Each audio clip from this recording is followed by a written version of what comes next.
Astaghfirullah. Assalamualaikum warahmatullahi wabarakatuh. Alhamdulillah wassalatu wassalamu ala rasulillah wa ala alihi wa sahbihi wa mawalah wa la hawla wa la quwwata illa billahi wa ba'd. Kita lanjutkan kajian kita, masih membahas tafsir dari surah Al-Insan, dan kita masuk pada ayat ke-28 dan seterusnya. A'udzubillahi minasyaitonir rajim. Bismillahirrahmanirrahim.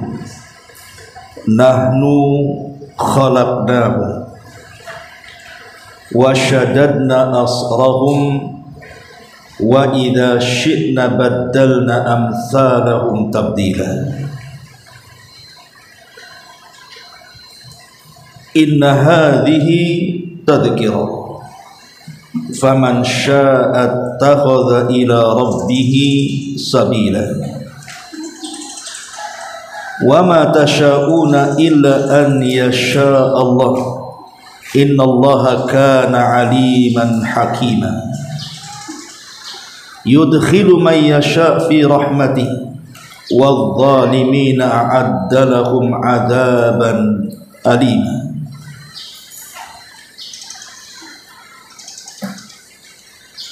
Setelah Allah Subhanahu wa taala menyebutkan tentang orang-orang yang lebih mendahulukan kehidupan dunia dan mencintai kehidupan dunia dibandingkan akhirat, maka di sini Allah singgung tentang penciptaan kita. Nahnu khalaqnahum, kami telah menciptakan mereka. Wa shaddadna asrahum, dan menguatkan persendian tubuh-tubuh mereka. Wa idza syi'na baddalna amsalahum tabdila, apabila kami menghendaki, sungguh kami bisa mengganti mereka dengan orang-orang yang serupa dengan mereka. Ma'asyiral muslimat yang dimuliakan Allah Subhanahu wa taala, di sini Allah Subhanahu wa taala menyinggung soal penciptaan kita. Bagaimana Allah Subhanahu wa taala ketika menciptakan kita itu sangat teliti sekali dan tidak main-main. Mulai dari segumpal sperma sampai kemudian menjadi manusia, Allah kuatkan segalanya. Mulai dari tulang-tulangnya, sendi-sendinya, dan begitu seterusnya, termasuk kepada kecerdasan. Tentu tujuannya adalah agar manusia itu mengingat siapa yang telah menciptakannya dan apa tujuannya. Dari sini Allah Subhanahu wa taala singgung bahwa kita semua diciptakan Allah dengan sebaik-baiknya, maka sudah selayaknya kita menjadi manusia-manusia yang menurut dengan perintah penciptanya. Dan tujuan Allah menciptakan kita cuma satu, untuk beribadah kepada Allah Subhanahu wa taala. Artinya penciptaan kita ini adalah tujuannya untuk akhirat. Makanya sebagian para ulama ketika bicara tentang hikmah yang paling tinggi dari penciptaan manusia itu, ada beberapa poin yang harus diketahui. Pertama, manusia diciptakan karena sebuah hikmah dan tidak diciptakan sia-sia. Yang kedua, bahwa hikmah diciptakan seluruh manusia untuk satu tujuan, Dan hikmah penciptaan manusia itu sangat erat berkaitan dengan dunia sampai ke akhirat. Dan hikmah itu tidak diketahui kecuali Allah Subhanahu wa ta'ala. Dan inti daripada hikmah itu adalah ibadah. Dan ibadah itu sebuah ujian yang Allah ujikan kepada manusia. Apakah dia sanggup dengan taufik dari Allah melakukannya, ataukah dia mengikuti hawa nafsunya? Makanya ayat sebelum ayat ini menyinggung orang-orang yang lebih mencintai kehidupan dunia dibandingkan akhirat. Maka Allah ingatkan, bukan itu tujuan aku menciptakan kalian. Sebab kalau itu yang kalian lakukan, bisa saja kalian ganti dengan manusia lainnya. Makanya Allah mengatakan, wa idza syi'na baddalna amsalahum tabdila. Dan sungguh kami kalau menghendaki, sungguh kami akan mengganti mereka yang lebih mengutamakan kehidupan dunia dengan orang-orang yang serupa dengan mereka tetapi mementingkan akhirat. Ma'asyiral muslimat yang dimuliakan Allah Subhanahu wa ta'ala, memang terjadi silang pendapat. Apa yang dimaksud kalimat wa idza syi'na baddalna amsalahum tabdila? Apabila kami menghendaki, sungguh-sungguh mengganti mereka dengan orang-orang yang serupa dengan mereka. Pendapat yang pertama, maksudnya adalah kehidupan akhirat. Jadi Allah Subhanahu wa ta'ala setelah mewafatkan manusia, maka Allah Subhanahu wa ta'ala akan menciptakan kembali mereka dengan rupa yang berbeda. Jadi postur tubuh saya, ibu atau siapapun yang sekarang ini hidup di permukaan bumi, apabila Allah Subhanahu wa ta'ala wafatkan kita semuanya, maka postur tubuh kita ini akan Allah ganti, tidak akan sama dengan ketika kita hidup di dunia. Makanya ketika Nabi SAW bicara soal postur tubuh orang-orang yang masuk surga, apa kata Nabi SAW? Khalaqallahu Adam ala suratihi tuluhu sittuna dhira'an. Sesungguhnya Allah Subhanahu wa ta'ala ketika menciptakan Adam, buyut kita semuanya, atas bentuk yang Allah kehendaki di sorga, tuluhu sittuna dhira'an, panjangnya 60 hasta. Dan nanti semua turunan Adam yang ditakdirkan masuk sorga akan dimiripkan dengan Adam bentuk tubuhnya. Tidak seperti sekarang yang hanya 1 meter lebih, tetapi nanti semuanya akan tumbuh seperti Adam 60 hasta. Ini penduduk sorga. Adapun penduduk neraka tentu berbeda. Penduduk neraka tidak sama dengan penduduk sorga, karena penduduk neraka tidak dijelaskan besarnya seperti apa. Ada hadis yang mengatakan, yang dikeluarkan oleh Imam Muslim, Nabi mengatakan dirsul kafir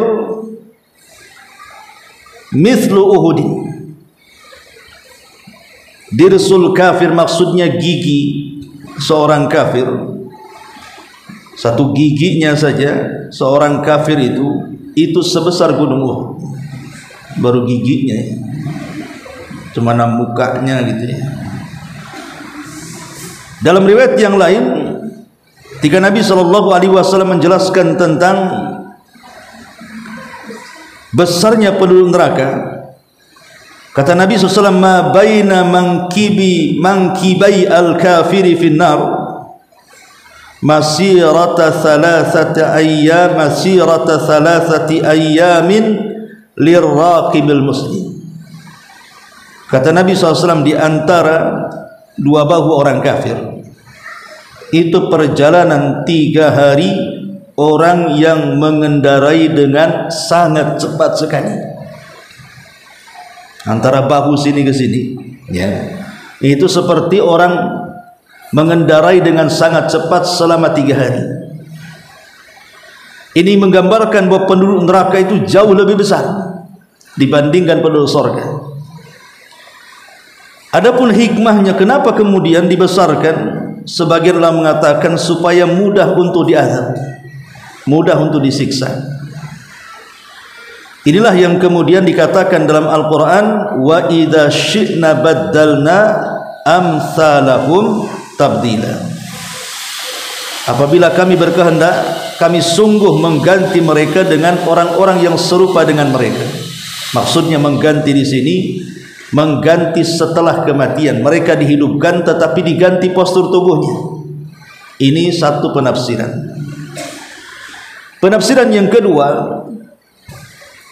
maksudnya diganti bukan setelah kematian, tetapi diganti ketika kita masih hidup di dunia. Apabila kita ini diciptakan oleh Allah Subhanahu wa taala, kemudian kita ini menjadi ahli maksiat, maka boleh jadi generasi kita akan diwafatkan oleh Allah Azza wa Jalla, dan akan datang generasi penerusnya yang jauh lebih taat kepada Allah Subhanahu wa taala. Dan itu terjadi dari zaman ke zaman. Lihat bagaimana kaum Ad kemudian dihancurkan. Kemudian setelah hancur muncul orang-orang yang beriman. Kemudian muncul lagi orang-orang yang kafir, kaum Tsamud. Kemudian dihancurkan oleh Allah, muncul generasi orang-orang yang beriman setelahnya. Dan begitu seterusnya. Termasuk orang-orang jahiliyah di masa Nabi SAW yang menentang nabinya, mereka dibinasakan. Kemudian diganti dengan manusia-manusia hebat seperti para sahabat Nabi SAW. Dan begitu seterusnya. Makanya di sini Allah Subhanahu wa taala tidak berhajat dengan kita. Walaupun satu dunia kufur, itu tidak mengurangi kekuasaan Allah. Karena Allah bisa mengganti orang-orang itu dengan orang-orang baru. Itu makna wa idza syi'na baddalna amsalahum tabdila. Dan ini semakna dengan firman Allah Subhanahu wa taala, ya ayyuhan nas antumul fuqara ila Allah wallahu ghaniyyul hamid iyasha yudhibkum wa ya'ti bi khalqin jadid. Wahai orang-orang yang beriman, kalian itu sangat berhajat kepada Allah, dan Allah itu zat yang maha kaya lagi maha terpuji. Kalau Allah berkehendak, Allah bisa binasakan kalian semua, dan Allah bisa mendatangkan dengan penciptaan yang baru. Kemudian Allah Subhanahu wa taala mengatakan, inna hadhihi tadhkirah. Sesungguhnya ayat-ayat ini sebuah peringatan. Maksudnya surah Al-Insan yang kita baca ini adalah banyak peringatan yang harus kita serap. Makanya saking banyaknya peringatan oleh Nabi SAW dijadikan surat favorit yang dibaca setiap subuh hari Jumat. Dan itu sangat disunahkan. Setiap subuh hari Jumat disunahkan membaca pertama surah As-Sajdah, yang kedua surah Al-Insan. Itu sunnah, karena memang banyak pelajaran dan ibrah daripada surat ini. Kemudian Allah Subhanahu wa taala mengatakan, faman syaa'a takhadha ila rabbih sabila. Maka barang siapa yang menghendaki kebaikan kepadanya, niscaya dia mengambil jalan untuk Rabbnya. Mencari jalan menuju Allah Subhanahu wa taala itu ada dua macam. Pertama di dunia, dan yang kedua di akhirat. Adapun di dunia, mencari jalan menuju Allah Subhanahu wa taala menggunakan hati yang ada di badan kita. Dengan hati yang jernih yang ada di badan kita inilah kita bisa sampai kepada Allah Subhanahu wa taala. Dengan cara apa? Berusaha untuk mengenal siapa Tuhannya. Kalau sudah betul-betul hati kita mengenal siapa Tuhan kita, maka pasti kita akan sampai kepada Allah Subhanahu wa taala. Makanya Rasul mengatakan dalam sebuah asar dikatakan, Ibnu Adam utlubni tajidni fa in wajadtani wajadta kulla syai'in wa in fukka fataka kulla syai'in. Wahai anak Adam, carilah aku, niscaya engkau akan mendapatiku, dan jika engkau sudah mendapatiku maka engkau akan mendapatkan segala sesuatu. Tapi kalau luput engkau tidak mendapatkan diriku, maka engkau tidak akan mendapatkan segala sesuatu itu. Sebagian ulama mengatakan, mengambil dalil daripada asar ini, bahwa kalau kita ingin sampai kepada Allah Subhanahu wa taala di dunia, maka gunakan hati kita untuk berkomunikasi dengan Allah Subhanahu wa taala. Salah satunya adalah ketika kita sedang sholat. Hati yang khusyuk dalam sholat, yang penuh dengan tumakninah gerakannya, maka dia sedang menghubungkan diri dengan Allah Subhanahu wa taala. Makanya sholat disebut sholat itu karena ada silah, ada hubungan. Dan Allah Subhanahu wa taala juga mengatakan dalam Quran, ketika Allah Subhanahu wa taala menjelaskan bahwa salat itu sangat berat kecuali bagi orang-orang yang khusyuk. Kemudian Allah mengatakan, siapa orang yang khusyuk itu? Alladzina yadhunnuna annahum mulaqu rabbihim. Orang-orang yang yakin ketika salatnya dia sedang berkomunikasi dengan Allah Subhanahu wa taala. Dan khusyuk itu letaknya di mana? Di hati. Letak khusyuk itu ada di hati. Ini kalau kita ingin mencapai kepada hubung baik kita dengan Allah Subhanahu wa taala di dunia, maka gunakan dengan hati, dengan khusyuk, tumakninah, dan begitu seterusnya. Yang kedua, di akhirat. Afwan, masih yang pertama masih dunia. Dan ulama membagi menjadi 3 perkara. Kalau ingin kita sampai kepada Allah Subhanahu wa taala, lakukan 3 perkara. Di dunia kalau kita ingin sampai kepada Allah Subhanahu wa taala, lakukan 3 perkara. Yang pertama, perbaiki Islam kita. Yang kedua, perbaiki iman kita. Dan yang ketiga, perbaiki ihsan kita. Itulah tingkatan-tingkatan ketika kita menuju Allah Subhanahu wa taala. Pertama, perbaiki Islam kita. Jangan sampai kita mati dalam kondisi kafir. Allah Subhanahu wa taala mengatakan, wala tamutunna illa wa antum muslimun. Janganlah kalian mati kecuali dalam kondisi Islam. Karena orang yang terus memperbaiki Islamnya sampai kemudian dia meninggal, maka dia akan tercegah dari masuk ke dalam neraka. Barang siapa yang memperbaiki Islamnya sampai kematiannya, maka dipastikan neraka tidak akan menyambutnya. Dan dipastikan ketika neraka tidak menyambutnya, surga yang menyambutnya. Ini yang pertama. Kemudian yang kedua, perbaiki iman kita. Kalau kita terus memupuk iman kita ini sampai kematian kita, maka bukan hanya sekedar neraka tidak akan menyambutnya, artinya tidak akan masuk ke dalam neraka, tapi lebih daripada itu, dia akan selamat total dari neraka. Karena kalau yang pertama hanya Islam saja, tapi iman kurang diperbaiki, memang neraka tidak akan menyambutnya. Bukan berarti kemudian dia selamat dari neraka. dia bisa masuk tapi keluar lagi. Tapi kalau sampai memperbaiki iman total, dia tidak akan masuk neraka. Jadi ya kalau Islam saja masih ada kemungkinan masuk neraka, walaupun neraka tidak mungkin mengekalkannya.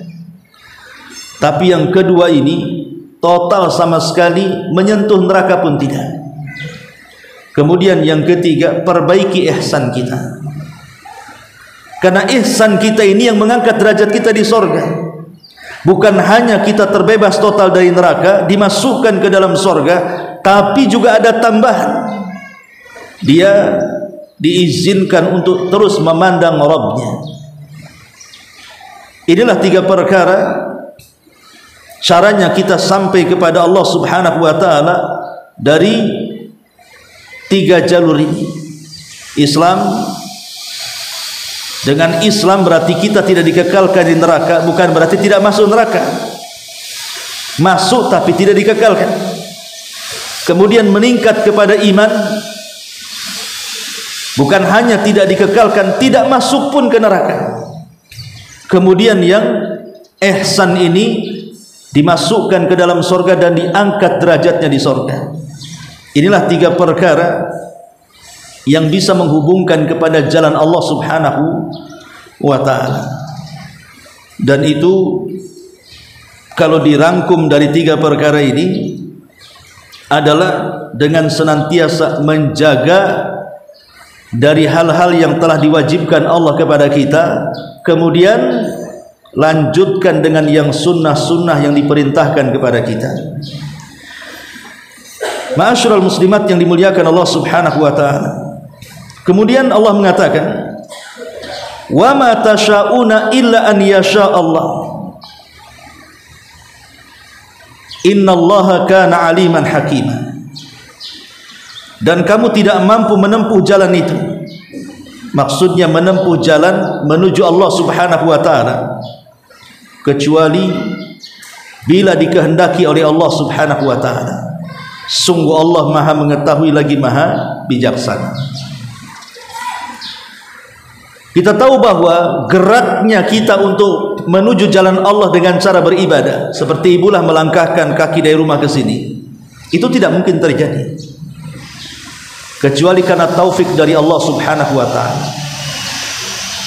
Betapa banyak orang-orang yang diberikan kesehatan, diberikan waktu luang, tidak ada kegiatan, mereka tidak bisa sampai di pengajian sini. Padahal mereka yakin duduk di pengajian itu bagus, duduk di pengajian ini dapat pahala, bahkan keluar dari pengajian itu diampuni dosa. Tapi kenapa kaki mereka tidak digerakkan? Hanya ibu-ibu saja digerakkan ke sini. Itulah yang Allah mengatakan, wa ma tasyauna illa an yasha Allah. Dan kamu tidak mampu menempuh jalan itu, maksudnya jalan kebaikan, kecuali semua berputar kepada kehendak Allah. Abu Talib bukan tidak percaya Islam itu agama yang paling hak, percaya dia, bahkan yakin. Abu Talib mengatakan sendiri dengan lisan, tidak ada agama yang lebih mulia melebihi agama yang dibawa Muhammad. Itu ucapan Abu Talib. Tapi kenapa Abu Talib tidak masuk Islam? Padahal dia sudah yakin agama Islam agama yang hak, agama Islam adalah agama yang paling benar, agama Islam adalah agama yang paling mulia. Bahkan dia izinkan putranya Ali untuk masuk Islam. Ketika Abu Talib menjelang kematiannya, Nabi SAW berusaha untuk mengajak dia masuk Islam, tapi dia menolaknya. Siapa yang menjadikan Abu Talib menolak? Itu semua karena taufik dari Allah Subhanahu wa ta'ala. Kalau Allah tidak berkehendak, tidak mungkin terjadi, walaupun kita berkehendak. Tapi kalau Allah Subhanahu wa ta'ala sudah berkehendak, pasti terjadi walaupun kita tidak berkehendak. Itulah yang terjadi dengan Abu Talib. Makanya segala sesuatu yang menempuh jalan Allah Subhanahu wa ta'ala itu tidak mungkin terjadi kecuali karena izin dari Allah Subhanahu wa ta'ala. Inilah kenapa dalam setiap solat kita minimalnya 17 kali dalam sehari itu kita senantiasa membaca iyyaka na'bud wa iyyaka nasta'in. hanya kepadamu ya Rabb kami meminta pertolongan, dan hanya kepadamu ya Rabb hanya kepadamu ya Rabb kami menyembah, dan hanya kepadamu ya Rabb kami meminta pertolongan. Sebenarnya meminta pertolongan itu bagian daripada sesembahan, bagian daripada ibadah. Tapi kenapa kemudian dikeluarkan dari ibadah? Kan seandainya Allah mengatakan iyyaka na'budu, itu sudah cukup sebenarnya. Karena isti'anah meminta pertolongan kepada Allah itu bagian daripada ibadah. Tapi Allah sendirikan, hanya kepadamu ya Rabb kami beribadah, dan hanya kepadamu ya Rabb kami meminta pertolongan. Karena ibadah tidak mungkin terjadi kecuali karena pertolongan Allah Subhanahu wa ta'ala. Makanya kita meminta pertolongan kepada Allah agar kita bisa melaksanakan ibadah. Tanpa pertolongan Allah kita tidak mungkin bergerak. Jangan lagi ibadah, melangkah pun tidak.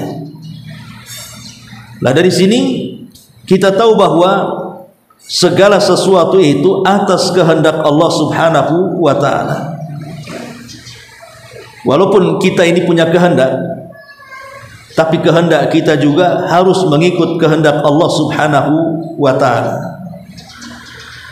Ma'asyiral muslimat yang dimuliakan Allah Subhanahu wa ta'ala. Kemudian Allah mengatakan yudkhilu ma yasha, dan memasukkan sesiapa saja fi rahmatihi, dalam rahmatnya. Wadh-dhalimina a'adda lahum adzaban alima, dan bagi orang-orang zalim disediakan azab yang pedih bagi mereka. Ada yang mengatakan yang dimaksud rahmat dalam ayat ini adalah hidayah. Jadi hidayah itu sebuah rahmat. Kalau seandainya dulu ibu tidak pernah sholat, kemudian sekarang rajin sholat, itu semua adalah hidayah dari Allah, dan itu bentuk rahmat kasih sayang Allah kepada kita. Dulu ibu tidak kenal sunnah, akhirnya hijrah ke sunnah, ini sebuah hidayah. Dan hidayah ini adalah rahmat kasih sayang Allah kepada kita. Yang kedua, ada yang mengatakan yang dimaksud hidayah di sini artinya Islam. Maka siapapun yang masuk ke dalam Islam, maka dia orang yang mendapatkan rahmat Allah Subhanahu wa ta'ala. Dan yang ketiga, dan ini pendapat yang kuat, yang dimaksud rahmat dalam ayat ini adalah sorga. Maka siapapun yang masuk ke dalam sorga itu karena rahmat Allah Subhanahu wa ta'ala. Karena manusia sehebat apapun dia bertakwa kepada Allah, beriman kepada Allah, beramal saleh kepada Allah selama di dunia, tidak akan mampu memasukkan ia ke dalam sorga tanpa rahmat. Dahulu di zaman Bani Israel, ada anak muda yang tidak pernah melakukan dosa sedikit pun. Hidupnya hanya ibadah, ibadah, ibadah selama 70 tahun. Kemudian meninggal dunia. Setelah meninggal dunia, dia diberdirikan di pintu sorga. Maka Allah Subhanahu wa ta'ala katakan kepada anak muda ini, udkhulil jannata bi rahmati, masuklah kau ke dalam sorga dengan rahmatku. Anak muda ini menolak, tidak mau, dan mengatakan tidak, aku tidak mau masuk sorga dengan rahmatmu ya Allah, tapi aku ingin masuk sorga dengan amalanku. Maka Allah Subhanahu wa ta'ala katakan, baik kalau begitu hitung amalanmu berapa. Maka setelah dihitung amalannya, rupanya tidak lebih besar dibandingkan satu nikmat yang Allah anugerahkan kepadanya di dunia, nikmatul basar, nikmat mampu melihat. Maka karena dia khawatir tidak masuk surga, maka dia mengatakan, kalau begitu ya Rabb, masukkan aku ke dalam surga dengan rahmat-Mu. Jadi masuk surga itu karena rahmat Allah. Sampai pun kepada Nabi SAW ketika ditanya, wala anta ya Rasulullah, termasuk engkau masuk surga wahai Rasul? Ya, termasuk aku masuk surga. Aku pun masuk surga karena rahmat Allah.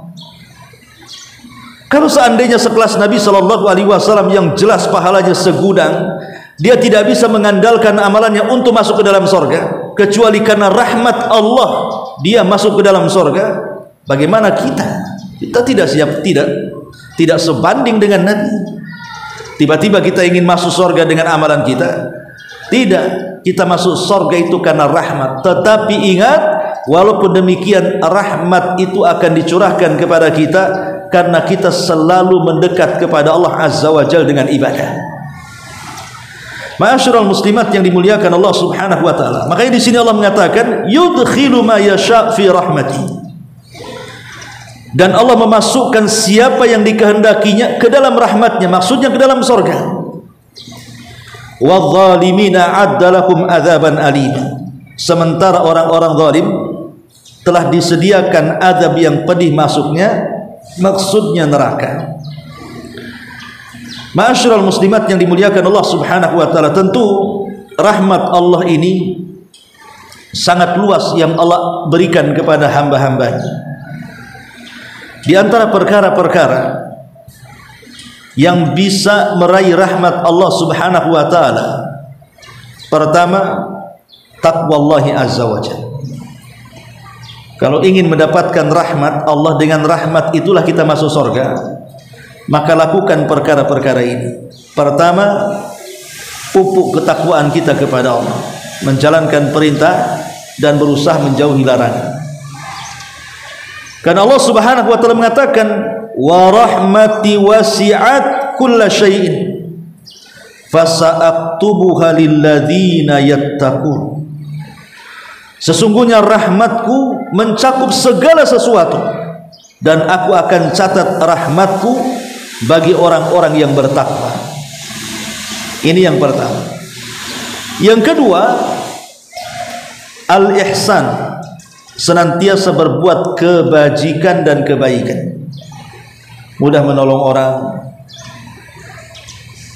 Karena Allah mengatakan dalam surah Al-A'raf ayat 56, inna rahmatallahi qaribun minal muhsinin. Sesungguhnya rahmat Allah itu dekat dengan orang-orang yang senantiasa berbuat kebaikan. Maka jadilah orang-orang yang terdepan, senantiasa melakukan kebajikan dan kebaikan di tengah-tengah manusia. Kemudian yang ketiga, rahmatul makhluqati sabilun ila rahmati rabbil ardi was samawat. Menanamkan kecintaan kepada sesama makhluk, menanamkan kecintaan kepada sesama makhluk, entah kepada pasangannya, kepada orang tuanya, kepada anaknya, kepada tetangganya, kepada teman-temannya, kepada semua manusia yang ada di bumi. Rasul mengatakan, irhamu man fil ardi sayarhamukum man fis sama. Sayangi orang-orang yang ada di bumi, niscaya zat yang ada di langit akan menyayangi kamu, artinya akan mencurahkan rahmatnya kepada kamu. Maka sayangi makhluk-makhluk yang ada di bumi, termasuk juga bukan hanya manusia, sampai kepada binatang. Bukan hanya kepada binatang, sampai kepada tumbuh-tumbuhan. Jangan sampai kemudian membuat bencana alam karena berusaha untuk menghancurkan alam. Pencurian kayu, ya, pembabatan hutan dan begitu seterusnya, itu kan membahayakan alam. Sementara kita disuruh untuk meletakkan kasih sayang bukan hanya kepada manusia, kepada binatang, sampai pun kepada tumbuh-tumbuhan. Karena itu salah satu jalan mendapatkan rahmat Allah. Kemudian yang keempat, al-iman wal jihadu wal hijratu. Iman, jihad dan hijrah. Allah Subhanahu wa taala mengatakan dalam surah Al-Baqarah 218, innal ladzina amanu wal ladzina hajaru wa jahadu fi sabilillah ulaika yarjuna rahmatallahi wallahu ghafurur rahim. Sesungguhnya orang-orang yang beriman kemudian berhijrah kemudian berjihad di jalan Allah, mereka lah orang-orang yang senantiasa mengharap rahmat Allah Subhanahu wa taala, dan Allah zat yang Maha Pengampun lagi Maha Penyayang. Makanya Bersyukurlah orang-orang yang hijrah yang dulunya jahiliyah kemudian berusaha untuk memperbaiki diri, perbaiki akhlak, memperbaiki ibadah, memperbaiki sunnah-sunnah, memperbaiki tauhid dan begitu seterusnya. Maka ini salah satu juga jalan mendapatkan rahmat Allah Subhanahu wa taala. Kemudian yang kelima, iqamus salati wa ita'uz zakati wa ta'atur rasuli sallallahu alaihi wasallam. Menjaga salat 5 waktu, menunaikan kewajiban zakat dan berusaha untuk taat dengan Nabi sallallahu alaihi wasallam. Dalam surah Nur ayat 56 Allah mengatakan, wa aqimus salata wa atuz zakata wa atiur rasula la'allakum turhamun. Tegakkanlah salat oleh kalian, tunaikanlah zakat oleh kalian, taatilah rasul kalian, la'allakum turhamun, semoga kalian diberikan rahmat oleh Allah Subhanahu wa taala. Ini yang kelima. Kemudian yang keenam, ta'atullahi wa ta'atu rasulih, berusaha menggabungkan ketaatan kepada Allah dan ketaatan kepada Rasul.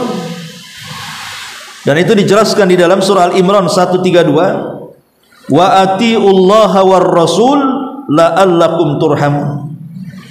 Taatilah Allah dan Rasulnya, niscaya kalian akan diberikan rahmat. Kemudian yang nomor 7, ittiba'u awamiril Qur'anil Karim wajtinabu nawahi. Ikuti perintah Quran dan jauhi larangan Quran. Apapun yang diperintahkan dalam Quran ikuti semaksimal mungkin.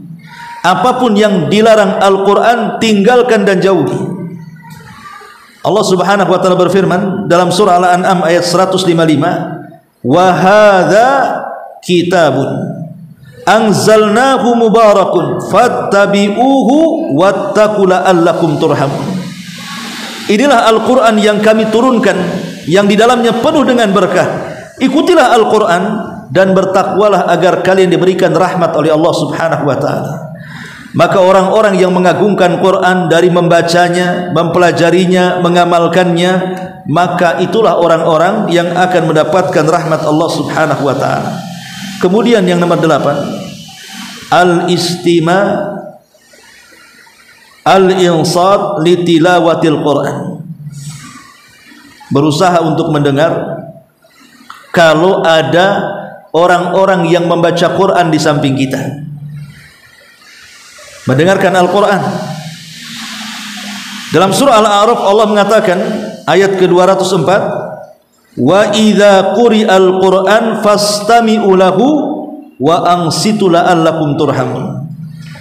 Apabila dibacakan Al-Quran, dengarkanlah dan diamlah agar kalian diberikan rahmat oleh Allah Subhanahu wa taala. Kemudian yang ke-9, ad-du'a'u bismillahirrahman bismillahirrahim wa ta'abbud bihima. Berdoalah kepada Allah Subhanahu wa taala dengan memperbanyak menyebut kalimat ya Rahman ya Rahim. Ya Rahman ya Rahim irhamni. Karena dua nama Allah ini terkandung sifat rahmat. Jadi kalau kita ingin mendapatkan rahmat Allah, teruslah panggil Allah dengan nama-namanya. Dan nama-nama itu ada pada Ar-Rahman dan Ar-Rahim. Jadi angkat kedua tangan, kita katakan ya Rahman ya Rahim irhamni. Wahai zat yang maha penyayang lagi zat yang maha pengasih, kasihini aku, sayangi aku, berikan aku rahmat.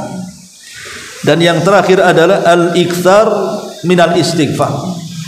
Perbanyak istighfar. Dalam surah An-Naml ayat 46 Allah mengatakan, laula tastaghfirunallaha la'allakum turhamun. Sekiranya kalian mau memintakan ampun akan dosa-dosa kalian kepada Allah dengan istighfar, la'allakum turhamun, niscaya kalian akan diturunkan rahmat kepada kalian. Inilah 10 perkara yang disebutkan para ulama untuk mengundang rahmat Allah. Kalau kita ingin masuk ke dalam sorga, undang rahmat itu kepada kita. baru kita akan masuk ke dalam surga. Karena Allah tidak memasukkan kita ke surga kecuali karena rahmatnya. Oleh karena itulah kejar rahmat Allah dengan cara apa? Dengan 10 perkara ini. Ini dari kalimat yudkhilu ma yasha fi rahmati. Dan Allah tutup ayatnya wadh-dhalimina a'adda lahum adzaban alima. Dan untuk orang-orang zalim kami sediakan untuk mereka azab yang sangat pedih. Yang dimaksud azab pedih bagi orang-orang yang zalim itu 3. Pertama azab dunia, yang kedua azab di alam barzakh, dan yang ketiga azab di neraka. Orang-orang zalim mereka akan terkena 3 azab di 3 alam. Alam dunia, alam barzakh, dan alam akhirat. Adapun azab di dunia berupa kesempitan hatinya, sehingga ketika hati ini sempit maka hilang kebahagiaan dalam kehidupannya. Betapa banyak orang-orang yang stres berujung kepada bunuh diri, mengakhiri hidupnya sia-sia, merasa tidak ada masa depan dalam kehidupannya, merasa tidak berguna hidupnya. Ini azab di dunia yang seperti ini. Allah berikan kesempitan dada, hidupnya tidak akan pernah tenang, walaupun mungkin rumahnya besar, walaupun pasangannya cantik dan ganteng, walaupun hartanya melimpah, walaupun tinggi pangkat dan jabatannya. Tapi kalau dia orang zalim, maka Allah akan timpakan azab di dunia dengan dicabutnya ketenangan dalam hati dengan cara disempitkan hatinya. Makanya Syekhul Islam Ibnu Taimiyah rahimahullah taala mengatakan, "Man lam yadkhulil jannata fid dunya, lam yadkhulil jannata fil akhirah." Siapapun yang tidak masuk surga dunia, selamanya tidak akan masuk surga akhirat. Kemudian ditanya, apa yang dimaksud surga dunia wahai Syekh? Maka dia mengatakan itmi'nanul qalbi. Surga dunia itu adanya ketenangan dalam hati. Ketika hati tenang, salat tenang. Ketika hati tenang, baca Quran tenang. Ketika hati tenang, ibu melayani suami bisa tenang, mendidik anak bisa tenang, segala sesuatu bisa teruraikan. Itulah surga dunia. Tapi nerakanya dunia terbalik, hatinya sempit. Ketika hati sempit itu malas semuanya, sholat malas, puasa malas, semuanya malas. Bahkan tidak ada kehidupan yang nyaman lagi di dunia. Sehingga saya katakan dari awal, betapa banyak orang-orang yang mereka mengakhiri hidupnya itu karena banyak masalah. Masalah itulah yang menyempitkan dada. Ketika sempit dadanya, sempit pikirannya, akhirnya mencari jalan pintas untuk menyelesaikannya, padahal itu jalan panjang yang harus dilaluinya. Nah, ini azab yang pertama. Di dunia ada disempitkan dadanya, atau memang azab betulan, bukan hanya disempitkan dadanya saja, memang dikirim azab oleh Allah. Boleh jadi dalam bentuk tsunami, dalam bentuk zilzal, gempa, dalam bentuk banjir, angin, dan begitu seterusnya. Itulah Allah Subhanahu wa taala menimpakan azab kepada orang-orang zalim di dunia sebelum akhirat. Karena Allah Rasul mengatakan ma min dzambin ajjalallahu uqubatahu fid dunya qabla al-akhirah al-baghi wa qati'atir rahim. Dosa yang disegerakan di dunia sebelum akhirat salah satunya adalah kezaliman. Yang kedua, azab setelah kematian yang disebut dengan azab kubur. Orang-orang zalim mereka tidak akan selamat dari azab kubur. Mereka akan memperhitungkan tanggung jawab mereka di hadapan Allah di alam kubur itu. Dan yang paling ngeri adalah azab neraka yang Allah katakan di sini a'adda lahum azaban alima. Allah telah sediakan kepada mereka azab yang sangat pedih. Inilah akhir daripada surah Al-Insan. Wallahu alam. Kita beralih kepada surat yang baru pertemuan berikutnya. Sampai di sini silakan kalau ada yang mau bertanya, kita buka pertanyaan.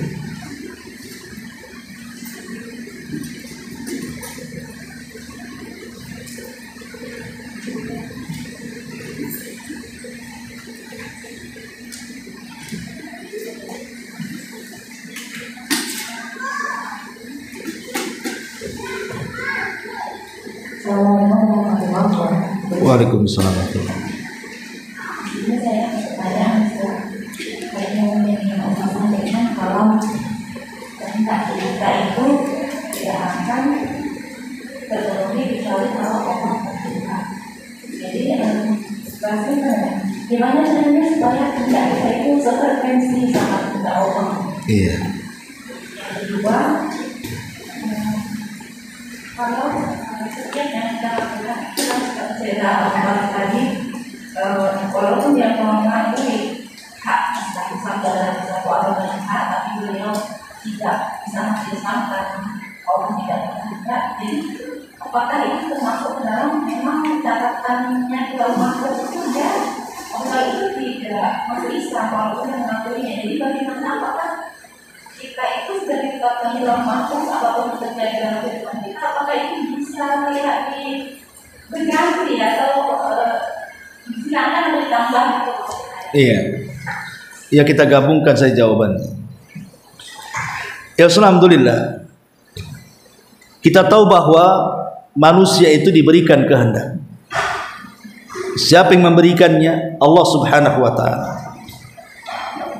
Karena manusia itu bukan seperti wayang golek yang diatur dalang. Kata dalang bergerak, dia bergerak.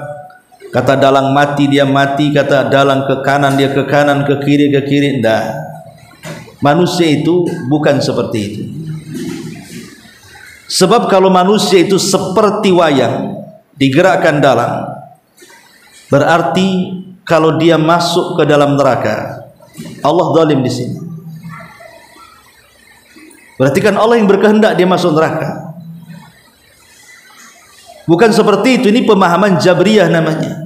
Pemahaman Jabriyah itu kita ini digerakkan oleh Allah. Termasuk ketika kita maksiat, itu Allah yang gerakkan. Sehingga kita tidak, orang maksiat itu jangan disalahkan. Itu Allah yang menggerakkan dia ke maksiat. Nanti kan kacau pemikirannya. Ataupun seperti pemahaman orang-orang Qadariyah yang seolah-olah kita ini punya kehendak yang terpisah dengan kehendak Allah. Akhirnya ketika itu sebuah pemahamannya, maka seolah-olah Allah baru tahu setelah kita berbuat. Karena kita ada hal yang terpisah dengan Allah. Kalau kita tidak bergerak, Allah tak tahu. Kalau kita sudah bergerak, baru Allah tahu. Mustahil. Allah itu tahu yang telah, yang sedang, dan yang akan datang. Makanya pemahaman ahli sunnah itu tengah-tengah di antara kelompok Jabriyah dengan kelompok Qadariyah. Di antaranya adalah bahwa Allah punya kehendak, manusia diberikan kehendak, tetapi kehendak manusia tetap terkontrol dengan kehendak Allah. Maksudnya begini, kalau di depan kita ini ada dua jalan menuju Batam Center. Yang satu jarak tempuhnya dekat, tidak ada rintangan, tidak ada begal. Yang satu lewat Muka Kuning sana umpamanya, lebih jauh, sudah jalannya jelek, banyak paku, banyak begal umpamanya. Kemudian kita disuruh milih, kamu mau milih jalan kemana? Ke Batam Center, mau lewat Tiban sana dekat aman, atau mau lewat sini jauh tapi menakutkan? Tentu kan kita bisa milih. Gak mungkin dipaksa harus ke jalan situ. Ya kita ada pilihan, ya kita cari yang dekat. Yang dekat dan aman, itu kehendak kita. Sama juga Allah Subhanahu wa taala sudah memberikan kepada kita dua pilihan. Ini ada api, ini ada air. Ini ada sorga, ini ada neraka. Kau milih mana? Ini jalan ketaatan, ini jalan kemaksiatan. Yang ketaatan jalan ke sorga, yang kemaksiatan jalan ke neraka. Kan kita bisa milih itu. Dari mana kita bisa milih? Karena Allah Subhanahu wa taala sudah menganugerahkan kepada badan kita alat untuk memilih. Allah berikan mata, Allah berikan telinga, Allah berikan lisan, Allah berikan akal pikiran. Itu semua alat untuk memilih sebenarnya. Tapi kalau seandainya kita memilih yang buruk, berarti itu kehendak kita. Sebagaimana kalau kita memilih yang baik, itu juga kehendak kita. Tapi dua kehendak ini tetap dikontrol oleh kehendak Allah. Bukan berarti kita memilih jalan ini karena mengikuti catatan, tidak. Pemain tadi contohnya, kenapa Abu Talib dia masuk neraka padahal mengaku Islam? Apakah dia mengikuti catatannya di Lauhil Mahfuz? Tidak. Dia mengikuti kehendaknya.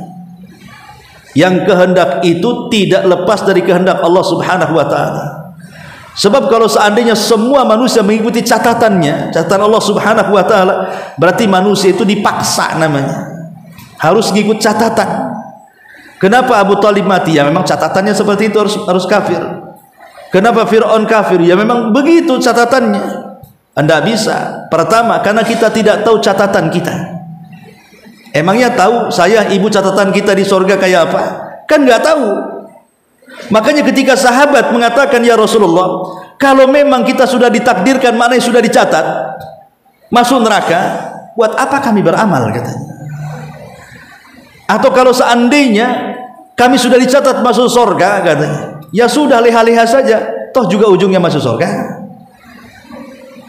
Maka Nabi SAW mengatakan, bukan cara seperti itu yang kalian lakukan.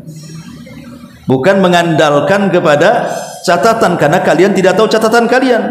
Maka di ujung hadis mengatakan, i'malu, beramalah kalian, beramalah kalian, fa innakum muyassarun lima khuliqtum, karena kalian akan dimudahkan dengan amalan itu, apakah masuk ke dalam sorga ataukah masuk ke dalam neraka. Kemudian Allah firmankan, fa amma man a'ta wattaqa wa saddaqa bil husna fasanuyassiruhu lil yusra wa amma man bakhila wastagna wa kadzdzaba bil husna fasanuyassiruhu lil usra.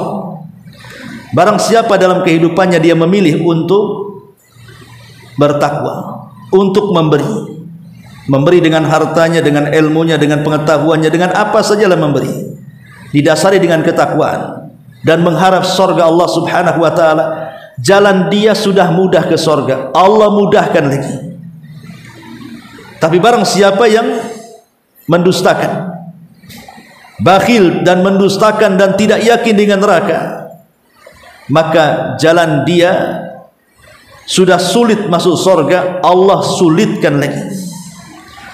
Jadi Allah itu mengikuti kehendak kita. Kita ini mau milih kemana? Kalau kehendak kita milih ke surga, Allah mudahkan jalan itu. Kalau kita milih ke neraka, Allah mudahkan. Makanya Allah mengatakan, nuwallihi ma tawalla, kami akan palingkan sesuai kehendak dia berpaling. Jadi bukan Allah yang mendorong dia untuk berpaling. Allah lihat dulu, kau mau kemana nih? Ke surga, oke, saya mudahkan kau jalan ke surga. Kau mau kemana? Ke neraka, baik, aku akan mudahkan kau masuk neraka. Jadi semua kembali kepada kehendak kita. Baru kehendak kita itu di bawah dengan kehendak Allah Subhanahu wa taala. Itulah pemahaman ahli sunnah wal jamaah yang berbeda dengan pemahaman Qadariyah dan pemahaman Jabriyah. Bahwa kita punya kehendak, Allah juga punya kehendak, tapi kehendak kita tidak lepas daripada kehendak Allah Subhanahu wa taala. Ya. Wallahu a'lam. Ustaz, iya, berkaitan dengan rahmat tadi Ustaz, bahwa wanita yang bersabar tanpa untung itu kan Allah lakukan, artinya putus rahmat dari Allah. Iya. Yang dimaksud dengan rahmat di sini itu apa ya Ustaznya? Terus juga bagaimana dengan wanita-wanita yang melakukan sabar mondok misalnya tanpa mahram itu dalam rangka bertolak ilmu Ustaz? Ya, alhamdulillah. Rahmat itu lawan daripada laknat. Karena laknat itu dijauhkan dari rahmat, sementara rahmat itu dijauhkan dari laknat. Jadi itu dua kata yang berlawanan, laknat dan rahmat. Maksudnya orang-orang yang dilaknat artinya dijauhkan daripada rahmat, berarti didekatkan dengan azab. Maksudnya orang mendapatkan rahmat dijauhkan dari laknat, berarti dijauhkan dari azab. Itu antara laknat dan rahmat. Ya tentunya terkadang seseorang mendapatkan rahmat dari jalur ini, dari jalur itu dia tidak mendapatkannya. Rahmat Allah kan luas, tidak mesti dari jalur ini, bisa dari jalur yang lainnya. Semakin banyak dia mencari jalur di situ ada rahmat, maka semakin luas rahmat Allah dicurahkan kepada kita. Semakin dekat kita dengan perkara-perkara laknat dan memperbanyak perkara laknat, maka semakin jauh kita dari rahmat Allah Subhanahu wa taala. Adapun tentang wanita-wanita yang safar tanpa mahram, ya memang sudah jelas dalam hadis Nabi sallallahu alaihi wasallam, la tusafir imra'atun illa ma'adhi mahram. Tidak boleh seorang wanita safar kecuali dengan mahram. Maksudnya di sini masafah safar dalam jarak yang memang ditempuh adanya qasar dan jama'. Tapi kalau bukan safar, kayak mamanya ibu nih dari Batam Center ke Nongsa, dari Batu Aji ke Nongsa, dari Batu Aji ke Batam Center, pokoknya wilayah Batam sampai ke Barelang sana, ya tidak perlu mahram. Tapi kalau pakai mahram ya bagus. Kenapa? Karena masafahnya bukan masafah safar, jaraknya bukan jarak safar. Lain kalau seandainya dari Batam ke Tanjung Pinang, Tanjung Uban, Natuna, Anambas dan yang semacamnya, itu kan jaraknya sudah safar tuh, yang sudah disyariatkan qasar salat. Maka itulah perlunya mahram di situ. Itulah kenapa Islam sangat menjaga kehormatan wanita.